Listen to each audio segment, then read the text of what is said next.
We've got over 500 vehicle tests on this channel, and almost all of them have headlight tests, so if you want to see how the lights on your vehicle work, this is the right place to be. Genesis sent us a GV60 performance electric vehicle to drive with a very nice looking paint job. Works for me anyway. We did a complete 1-week road test on this, but for this video it's headlight test and night drive only. Looks like we got 10 bulbs on each side for a total of 20. Interesting. So let's give it a go. Before we take this out in the dark, let's see what we're dealing with here. The upper tier, we have 2 bright ones on the left, 6 mild flickering, and on the bottom, not much of anything. Now we turn the brights on. It appears we have 4 strong ones on the left and 6 average on the right. That's how it works. And here's the shifter in the daytime, but I understand this little ball lights up in the dark. We'll be looking for that as well. Alright, looks like we're good to go. 20 bulbs. What a setup. Should be interesting. And here's what the taillights look like. Nothing unusual. And turn the emergency lights on, and then they're embedded into the taillights. Interesting. Bright enough. Got a flasher on the outside mirror. Check this out. These 6 bulbs on the right turn to emergency flashers.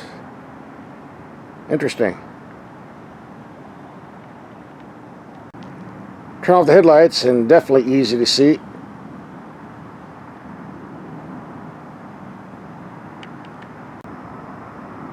And the rear. And by the way, don't break this mirror, because in addition to the flasher, there's a camera over here, as we'll demonstrate later. Very expensive to replace this unit. Now here's the magic ball we showed in the daylight. Lights up the interior with a nice green glow. Start the car. And presto, now we have a shifter. Yeah, it's a gimmick, but whatever. Now let's see and drive. It's green. Reverse, it turns red.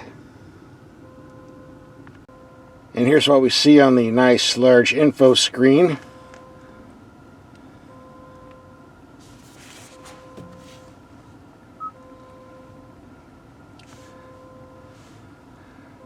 This is neat.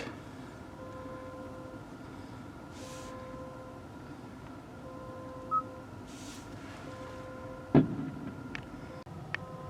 here's what the gauge cluster looks like in the dark. By the way, if you're hearing all these explosions in the background, we're getting to New Year's Eve, 2023. Fireworks and the usual bullets flying overhead. Nothing to worry about. Let's get to the headlights. That's what we're here for. The wall is 33 yards away, or 100 feet. What is that, 35 meters? Very, very bright. Height is just above the bushes, so that's adequate, but very, very dark above the bushes. I don't think that's going to work out very good if we enter a lot of dips. Bright's very strong in the middle.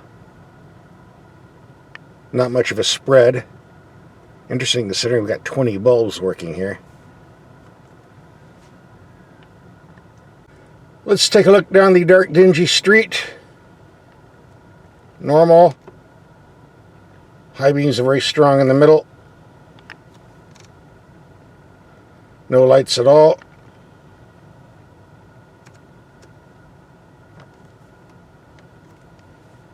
I'm often asked how much electricity the headlights and other night stuff uses when you're driving in the evening. Actually not much. I've never seen any difference between driving in the daytime and operating the headlights at night. Not very significant. On the other hand, using the heater can definitely drain the battery. If you turn it up maximum with heated steering wheel, heated seats, you can drain your battery about twice as quick as normal, but no one drives like that. After about 5 minutes, the vehicle warms up. You turn the heat down like 75, then it really doesn't use that much electricity. Of course, if you live in Alaska, where it's always freezing, and you always have to turn the heat up, that could change, but not too many people drive electric cars in Alaska. I don't think it will be in the near future. I'm not a fan of auto-dimming mirrors because I don't like driving with blacked out mirrors in city traffic. It's not very safe in my opinion. That's why I have an auto-dimming mirror. I want an off switch and I really can't find one on here. Maybe there's a menu somewhere in the computer to turn it off. Haven't found it yet. In the meantime, a piece of tape over the sensor hole, which is up in the top usually, will solve that problem. It appears for right now I'm stuck with an auto-dimming mirror system. You'd think there'd be a camera set up, but I can't find that either. Not yet. A lot of controls and bells and whistles on this car. Takes a while to learn. And when you turn the turn signals on, you have a nice camera system on the outside mirrors and a good view screen on the gauge cluster. Comes in very handy in city traffic. Makes up for the blacked out mirrors, doesn't it? Because now I can see what's on the side, on my left, or on the right. Don't need the mirrors. And these lights do a pretty good job of lighting up signs on the highway. Normal lights, brights. Very strong in the middle again. If you're driving down dark, dingy streets, no problem. Lights up pretty good. Looks like a car lot in this neighborhood.